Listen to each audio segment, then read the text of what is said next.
मैं भारत को भारतीयता की मान्यता के आधार पर फिर से खड़ा करना चाहता हूं, उस काम में लगा हूं। तो मैं आपको आपकी जिंदगी के लिए छोटे छोटे कुछ 4 नियम बताना चाहता हूं, और ये 4 नियम का पालन आप सब करिए। मैं आपको विनम्रतापूर्वक लेकिन विश्वास से कहता हूं कि ये 4 नियम का जो भी पालन करेगा, जिंदगी में बीमारी और रोग उसको कभी आएंगे नहीं। परम पूजनीय स्वामी रामदेव जी खुद 40-45 साल से इन 4 नियमों का पालन करते हैं। आप भी अगर ये पालन करेंगे तो बहुत अच्छा होगा। मैं भी करता हूं मेरे जीवन में।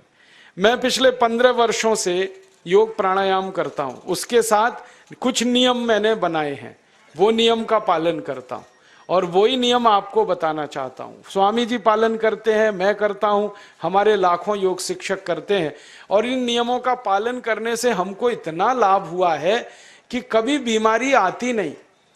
15 साल से मैंने हर बार मेरा बीपी चेक किया, नॉर्मल है, शुगर नॉर्मल है, ट्राइग्लिसराइड्स नॉर्मल है, कोलेस्ट्रॉल नॉर्मल है। पिछले 15 साल में कभी सर्दी जुकाम भी नहीं हुआ, गला भी नहीं बैठा, कभी हॉस्पिटल नहीं देखा, कभी डॉक्टर के पास नहीं गए, क्योंकि जरूरत नहीं पड़ी। और वो जरूरत नहीं पड़ी क्योंकि हम निरोगी हैं, स्वस्थ हैं। ये निरोगी और स्वस्थ होने के लिए आयुर्वेद की एक छोटी सी जानकारी आपसे मैं शेयर करना चाहता हूं। आयुर्वेद में ये कहा गया है कि किसी भी व्यक्ति को निरोगी होना है, रोग मुक्त होना है, तो अपने जीवन में 3 बातों का ध्यान रखे। अपना वात, पित्त और कफ, तीनों का संतुलन रखे। वो 3 तरह के दोष हैं हमारे शरीर में, वात, पित्त, कफ। आपने सुना होगा, ये त्रिदोष आधारित शरीर है। जब वात बहुत बिगड़ जाता है तो 80 से ज्यादा रोग आते हैं। जब पित्त बहुत बिगड़ जाता है तो लगभग 46 से 50 रोग आते हैं, और जब कफ बिगड़ जाता है तो 28 रोग आते हैं, और वात, पित्त, कफ तीनों बिगड़ जाएं तो 148 रोग आते हैं। सर्दी, खांसी, जुकाम से लेकर और कैंसर तक जो आखिरी रोग माना जाता है, ये सब वात, पित्त, कफ के बिगड़ने का खेल है। तो इस देश के आयुर्वेद चिकित्सा के सबसे महान लोगों में से कुछ नाम आप जानते हैं, जैसे चरक ऋषि, जैसे सुश्रुत ऋषि। ऐसे एक ऋषि हुए बाघभट्ट। बाघभट्ट ऋषि ने एक पुस्तक लिखी है, उसका नाम है अष्टांग हृदयम, और एक पुस्तक लिखी है, उसका नाम है अष्टांग संग्रहम। इन दोनों पुस्तकों में उन्होंने 7000 नियम बताए हैं। उनमें से 4 बताता हूं, अच्छे लगे तो आज से ही पालन करो और दूसरों को भी बताओ, ताकि कोई भी इन नियमों का पालन करे तो बीमार ही ना पड़े। ये चारों नियम हैं वात, पित्त और कफ को संतुलित रखने के लिए। अब वात, पित्त, कफ तीनों एक साथ आपके संतुलित रहें तो उसके लिए पहला नियम है खाना खाने के तुरंत बाद पानी नहीं पीना। ये पहला नियम है। आप बोलेंगे ये तो बड़ी मुश्किल बात है, खाना खाते ही पानी पीते हैं हम तो सबके सब, और बिना पानी पिए खाना ही नहीं खाते। कई लोग तो खाने से ज्यादा पानी पीते हैं, खाना कम खाते हैं, पानी ज्यादा पीते हैं। ये खाना खाने के बाद पानी कभी भी नहीं पीना, क्योंकि महर्षि बाघभट्ट कहते हैं भोजनांते विषम वारी, माने भोजन के अंत में पानी पियो तो जहर के पीने के जैसा है। इसलिए वो कहते हैं कभी भी खाने के तुरंत बाद पानी मत पियो। अब आप मुझे पूछोगे क्यों नहीं पिए, कारण बता दो। कारण मैं बताना चाहता हूं सरल भाषा में। हम जब खाना खाते हैं ना तो पेट में सारा खाना इकट्ठा होता है। पेट में एक स्थान होता है, उसको हम कहते हैं जठर। संस्कृत में, हिंदी में जठर कहते हैं, अंग्रेजी में उसको एपिगैस्ट्रियम कहते हैं, हिंदी में कुछ लोग उसको आमाशय भी कहते हैं। ये जठर छोटा सा स्थान है। आपके पेट में नाभि है ना, उसके लेफ्ट साइड में बाईं तरफ छोटा सा स्थान है। सारा खाना आपका इसी स्थान पर आता है। जो भी आप खाते हो, रोटी, चावल, दाल, सब्जी, दूध, दही, कुछ भी खाओ, सब कुछ जठर में आता है। अब जठर में जैसे ही खाना इकट्ठा होता है तो उसमें आग जलती, और उस आग को कहते हैं जठर अग्नि। मिला के बोल देते हैं जठराग्नि। आप जैसे ही खाना खाते हो, पेट में, जठर में अग्नि जलती है, वो अग्नि खाने को पचाती है, और अग्नि खाने को ऐसे ही पचाती है जैसे रसोई घर की अग्नि खाने को पकाती है। आपके रसोई घर में आप अग्नि जलाओ, उसके ऊपर दूध रख दो, दूध में थोड़ा चावल डाल दो, अग्नि जब तक जलती रहेगी खीर तब तक बनती रहेगी। आप घर में अग्नि जलाओ, उसके ऊपर पानी रख दो, उसमें दाल डाल दो, दाल की पकने की क्रिया तब तक चलेगी जब तक अग्नि जलेगी। ऐसे ही पेट में होता है, जैसे ही आपने खाना खाया पेट में अग्नि जलती है, और जब तक अग्नि जलती है तो खाने के पचने की क्रिया चलती है। जैसे रसोई घर में खाना पकाते हैं वैसे ही पेट में भी खाना पकता है, इसी को हम पचने की क्रिया कहते हैं, अंग्रेजी में उसको डाइजेशन कह देते हैं। तो आपने खाना खाया, पेट में अग्नि जल गई, अब वो खाने को हजम करेगी, पचाएगी। अब मुझे एक प्रश्न का उत्तर दो आप, कि जैसे ही आपने खाना खाया पेट में अग्नि जल गई और वो खाने को पचा रही है, तुरंत आपने गट गट गट गट पानी पी लिया और खूब ठंडा पानी पी लिया, बर्फ मिलाया हुआ पानी पी लिया, फ्रिज का पानी पी लिया। क्या होने वाला है? अग्नि जलेगी कि बुझेगी? अग्नि के ऊपर पानी डालो तो अग्नि और पानी की दोस्ती नहीं है, दुश्मनी है। पानी अग्नि को बुझा देता है। तो आपने खाना खाया, अग्नि जली, पीछे से गटगट पानी पी लिया, अब अग्नि शांत हो गई, अब खाना पचेगा नहीं, तो वो पेट में पड़ा पड़ा सड़ेगा, और सड़ा हुआ खाना 100 से ज्यादा विष पैदा करेगा, और वो 100 विष आपकी जिंदगी को नरक बना देंगे और जिंदगी भर आप बीमार पड़े रहेंगे।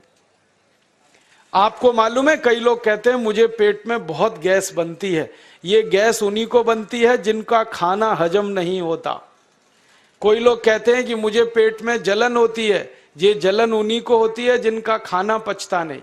कोई कहते हैं कि मेरे पेट में एकदम गुम हो जाता है, फूल जाता है, ये सब वो लक्षण हैं जब खाना पचता नहीं। तो खाना पचेगा नहीं तो सड़ेगा, सड़ेगा तो विष पैदा करेगा, और वो विष आपको बीमार करेंगे। इसलिए महर्षि भागवत ने कहा, खाना खाते ही पानी मत पियो। समझ में आया? फिर आप बोलोगे कितनी देर तक नहीं पिए? कम से कम 1 घंटे तक। 1 घंटे बाद पानी पियो। आप बोलोगे जी 1 घंटा क्यों? ये जो अग्नि जलने की क्रिया है ये लगभग 1 घंटे तक ही चलती है पेट में, उसके बाद अग्नि अपने आप शांत हो जाती है, उसके बाद पानी पी लो।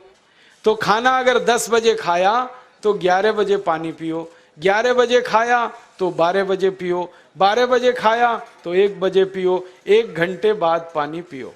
अब आपके मन में यह सवाल आ सकता है कि खाना खाने के पहले पी लें क्या? हाँ पी लो, 40 मिनट पहले पेट भर के पानी पी लो। 10 बजे खाना खाना है, 9:20 पे खूब पानी पी लो, जितना पी सकते हो। 11 बजे खाना खाना है, 10:20 पे पी लो, खूब पानी पी लो, 40 मिनट पहले। आप और एक सवाल पूछ सकते हो कि अच्छा ठीक है, खाने के बाद पानी तो नहीं पिएंगे, कुछ और पी सकते हैं क्या पानी को छोड़कर? तो उसके लिए भागवत जी कहते हैं कि खाने के तुरंत बाद अगर पीना है तो दही की लस्सी पियो, मट्ठा। खाने के बाद अगर तुरंत पीना है तो फलों का रस पियो, गन्ने का रस पी लो, संतरे का रस पी लो, मौसमी का रस पी लो, अनार का रस पी लो। अब आप कहोगे ये सब महंगी महंगी चीजें बता रहे हैं, गन्ने का रस, संतरे का रस, अनार का रस, पैसे तो है नहीं। तो सबसे सस्ता रस है नींबू का ही रस पी लो, शिकंजी बना के पी लो, वो तो सबसे सस्ता है। तो खाना खाने के बाद या तो दही की लस्सी पियो या रस पियो। और एक तीसरी चीज है, दूध पी सकते। तो खाने के तुरंत बाद पीना है तो दही की लस्सी या मट्ठा, खाने के तुरंत बाद पीना है तो कोई फल का रस, खाने के तुरंत बाद पीना है तो दूध। पानी 1 घंटे बाद पियो। और अगर एक बात ध्यान रखो तो अच्छा है कि सवेरे खाना खाते हैं जिसको हम ब्रेकफास्ट कहते हैं, नाश्ता, तो फलों का रस पीना अच्छा, दोपहर को खाना खाएं तो लस्सी और मट्ठा पीना अच्छा, और रात का खाना खाएं तो दूध पीना अच्छा। जो लोग इस नियम का पालन कर सकते हैं जिंदगी में कभी भी 80 रोग उनको नहीं हो सकते। वात पित्त कफ तीनों ही इस एक छोटे से नियम से संतुलित रहते हैं। तो ये पहला नियम मैंने आपसे कहा। दूसरा नियम एक और है, और वो नियम ये है कि पानी कभी भी पियो, घूट घूट भर के पियो। जैसे गरम चाय पीते हैं, गरम कॉफी पीते हैं, गरम दूध पीते हैं, एक एक घूट भर के, एक एक सिप करके, ऐसे ही पानी पीने की आदत डालो। ये मुंह में एक बार गिलास लगा लिया, गटागट उसको खाली कर दिया, ये तरीका गड़बड़ है। एक घूट पानी, दो घूट पानी एक बार में उतना ही पियो। आप बोलोगे ये क्या चक्कर है? बात ऐसी है कि एक एक घूट पानी जब हम पीते हैं तो मुंह की लार पानी के साथ मिलकर पेट में अंदर जाती है, और ये जो मुंह की लार होती है ये क्षारीय होती है, और पेट में हमेशा अम्ल बनता रहता है। तो एक घूट पानी पिया, मुंह की लार इसके साथ अंदर गई, दो घूट पिया और ज्यादा गई, बार बार लार अंदर जाएगी तो क्षार पदार्थ पेट के अम्ल के साथ मिलेगा। पेट में अम्ल बनता है, मुंह में लार क्षारीय होती है, तो ये क्षार को अम्ल में मिला दिया जाए और ये अच्छे तरीके से मिलकर पेट में जाए तो कभी भी कोई व्यक्ति के पेट को अम्लता नहीं होती, एसिडिटी नहीं होती। और पेट में अम्लता नहीं होती तो रक्त में अम्लता नहीं होती, और जिनके रक्त में अम्लता नहीं होती उनकी जिंदगी में कभी भी वात पित्त कफ के असंतुलन की स्थिति पैदा नहीं होती। इसलिए पानी घूट घूट करके पीना। मैं आपको एक छोटा सा मेरा ऑब्जर्वेशन बताता हूं, परीक्षण। आप भारत देश में या दुनिया में कहीं भी जाओ, मनुष्य को छोड़कर पशु पक्षियों को देखना शुरू करो, वो पानी कैसे पीते। किसी चिड़िया को पानी पीते हुए देखो, किसी पक्षी को पानी पीते हुए देखो, वो चोंच के एक बूंद ही के बराबर ही पानी उठाता है। एक बार में एक बूंद पानी लेगा, फिर थोड़ी देर चोंच चलाएगा, फिर पिएगा, फिर दूसरी बूंद लेगा, फिर चोंच चलाएगा, फिर पिएगा, फिर तीसरी बूंद। एक एक बूंद पक्षी पानी पीता है। कुत्ते को पानी पीते हुए देखो, चाट चाट के पानी पीता है। शेर को पानी पीते हुए देखो, चाट चाट के पानी पीता है। जितने जानवर चाट कर पानी पीते हैं, जितने पक्षी एक एक घूंट पानी पीते हैं, किसी भी पक्षी और किसी भी जानवर को डायबिटीज नहीं है, किसी को अर्थराइटिस नहीं है, कोई पक्षी ओवरवेट नहीं है, कोई पशु ओवरवेट नहीं है। वो सब स्लिम और ट्रिम हैं, क्योंकि वो इतने होशियार हैं कि पानी चाट के पीते हैं या घूट घूट करके पीते। अब मुझे ये हैरानी होती है कि ये पशु पक्षियों को कौन सिखाता है? वो अपने जन्म से ये ज्ञान सीख के आते हैं। उनका कोई गुरु नहीं है, उनका कोई विद्यालय नहीं है, उनके कोई प्रशिक्षण शिविर नहीं लगते, फिर भी उनको इतनी अकल है कि पानी घूट घूट पीना। और हम ये मनुष्य जिनके इतने गुरु, इतने विद्यालय, इतने कॉलेज, सीखने वाले, सिखाने वाले, और हम मूर्खों के मूर्ख गटागट गटागट पानी पीते रहते। तो पानी पीने का तरीका बदल दो, घूट घूट भर के पानी पियो। ये दूसरा नियम है। तीसरा नियम है कि जिंदगी में कितनी भी प्यास लगे, ठंडा पानी कभी मत पियो। बर्फ डाला हुआ पानी, फ्रिज में रखा हुआ पानी, वाटर कूलर का पानी जिसका तापमान बहुत कम है, ये कभी मत पीना। क्यों? क्योंकि शरीर आपका गर्म है और पानी ठंडा है। अब होता क्या है वो मैं समझाता हूं सरल भाषा में। पेट तो गर्म है, अब इसमें ठंडा पानी डाल दिया आपने, तो अंदर झगड़ा होता है। और झगड़ा क्या होता है? या तो पानी पेट को ठंडा करेगा या पेट पानी को गर्म करेगा। अगर पानी ने पेट को ठंडा कर दिया तो पेट के ठंडा होते ही हृदय ठंडा होता है, हृदय के ठंडा होते ही मस्तिष्क ठंडा होता है, मस्तिष्क के ठंडा होते ही आदमी ठंडा होता है, और आदमी ठंडा होते ही राम नाम सत्य होती है। आपको मालूम है, जब शरीर ठंडा पड़ जाता है तो घर में भी नहीं रखते, निकाल के बाहर सड़क पर रख देते। जो घर आपने बनाया अपनी मेहनत से, शरीर के ठंडा पड़ते ही निकाल बाहर करते हैं उस घर में से, और फिर चिल्लाने लगते हैं, लेके जाओ, जल्दी लेके जाओ, इसको जला के आओ। माने ठंडे शरीर की इज्जत नहीं है। तो ठंडा पानी क्यों पी रहे हो भाई? बंद कर दो। कोई जानवर ठंडा पानी नहीं पीता, कोई पक्षी नहीं पीता। तो आप ये ठंडा पानी पीना बंद करो, सादा पानी पीना शुरू करो। और गर्मी के दिनों में बहुत अगर आपको तकलीफ है तो मिट्टी के घड़े का पानी पी लेना, फ्रिज का और बर्फ का नहीं पीना। ये तीसरा नियम है। और चौथा और आखिरी नियम है कि आप सवेरे ही सवेरे जब सोकर उठते हो तो सबसे पहले पानी पियो। जैसे ही आपकी आंख खुल गई तो पहले 2-3 गिलास पानी पी लो, उसके बाद आप टॉयलेट में जाओ। उठते ही पानी पियोगे तो 2 फायदे हैं। पहला फायदा यह है कि पानी पेट में जाकर बड़ी आंत को साफ करता है, और जैसे ही बड़ी आंत की सफाई होगी पेट पे दबाव पड़ेगा और आप संडास घर में जाएंगे, 2-3 मिनट में पेट आपका साफ हो जाएगा। जिनका पेट सुबह एक बार में साफ हो जाता है उनकी जिंदगी में कभी रोग नहीं आता। इसलिए सुबह सुबह उठते ही पेट साफ होना जरूरी है। और उठते ही पानी पियोगे तो मुंह की जो लार है वो पानी के साथ मिलकर अंदर जाएगी। सुबह पेट में एसिड की मात्रा ज्यादा होती है, इसलिए लार का पेट में जाना बहुत जरूरी है। इसलिए सुबह उठते ही पानी पीना बहुत जरूरी है। ये 4 नियम हैं आयुर्वेद के। पहला नियम, खाना खाने के 1 घंटे बाद पानी पीना। दूसरा नियम, पानी को हमेशा घूट घूट भर के पीना। तीसरा नियम, कभी भी जिंदगी में ठंडा पानी नहीं पीना। और चौथा और आखिरी नियम, सवेरे उठते ही सबसे पहले पानी पीना।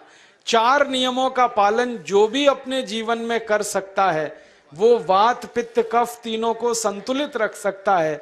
और जिसका वात पित्त कफ संतुलित है उसके जीवन में बीमारी नहीं आती है। और जो बीमार नहीं पड़ते हैं वो स्वस्थ और तंदुरुस्त और सुखी रहते हैं। उनकी जिंदगी का खर्चा कम होता है और देश का भी बहुत सारा पैसा बचता है। आपको शायद मालूम है या नहीं, 1 साल में हम जब बीमार पड़ जाते हैं भारतवासी तो साल का करीब 6 लाख करोड़ रुपया हमारा खर्च हो जाता है उन बीमारियों का इलाज करने में। इसलिए इतना पैसा फालतू में हम खर्च करें हर साल 6 लाख करोड़, ये बहुत बड़ी रकम है। इससे बेहतर यह है कि हम बीमार ही नहीं पड़ें और स्वस्थ रहें, सुखी रहें। और ये 6 लाख करोड़ का जो खर्चा हम करते हैं बीमार पड़ने पर, अक्सर ये एलोपैथी की दवाएं खाने में खर्च होता है। और जो एलोपैथी की दवाएं हम खा रहे हैं जैसे paracetamol, Baralgan, Butazone, oxyphenbutazone, aspirin, Disprin, Novalgin, ये सब ऐसी खराब दवाएं हैं जो दुनिया के देशों में 20 साल पहले बंद हो चुकी हैं, भारत में धड़ल्ले से बिक रही हैं और हमको बीमारियों से ज्यादा गंभीर बीमारियों में फंसा रही। ज्यादातर दवाएं जो आप खाते हो वो किडनी खराब कर देती हैं, लीवर खराब कर देती हैं, आंतों में घाव कर देती हैं, विकलांगता आ जाती है, पैरालिसिस हो जाता है, ब्रेन हेमरेज हो जाता है, हार्ट अटैक आ जाता है। दुनिया में लगभग इस समय 84,000 दवाएं बिकती हैं और आपको सुनकर हैरानी होगी उनमें से मात्र 117 दवाएं हैं जो काम की हैं, बाकी सब बेकार की दवाएं हैं। उन बेकार की दवाओं को खाकर हम 6 लाख करोड़ खर्च करते हैं। ये बहुत दुख और अफसोस की बात है। और ये 6 लाख करोड़ का खर्चा समाज के वो लोग करते हैं जिनको जिंदगी में हर समय अपना आर्थिक स्थिति को देख के चलना पड़ता है, जिनकी आमदनी बहुत नहीं है, जिनके घर में आमदनी के बहुत ज्यादा साधन नहीं है, उनको ये पैसा खर्च करना पड़ता है। तो कई बार क्या होता है, किसी का घर बिक जाता है, किसी का खेत बिक जाता है, किसी के घर के गहने गिरवी रख जाते हैं, किसी को कर्ज लेना पड़ जाता है, किसी को कर्ज लेकर दोबारा कर्ज लेना पड़ जाता है। मैंने इस हिंदुस्तान में पिछले 15 साल के प्रवास में देखा कि गांव-गांव के गरीब किसान कर्ज ले लेकर ये महंगी दवाएं खाकर इलाज करते हैं, डॉक्टरों को पैसा देते हैं, दवा कंपनियों को देते हैं, और वो पैसा फिर इस देश में से दूसरे देश में चला जाता है, क्योंकि अक्सर ये दवाएं बनाने वाली कंपनियां विदेशी होती हैं। तो हम 6 लाख करोड़ खर्च करें अपने खून पसीने की कमाई का, उससे अच्छा ये है बीमार ही ना पड़ें, दवा खाने की जरूरत ही ना पड़े, तो हम सुखी रहें, स्वस्थ रहें। तो योग प्राणायाम करें, 4 नियमों का जीवन में पालन करें, बहुत आसान है आपके लिए।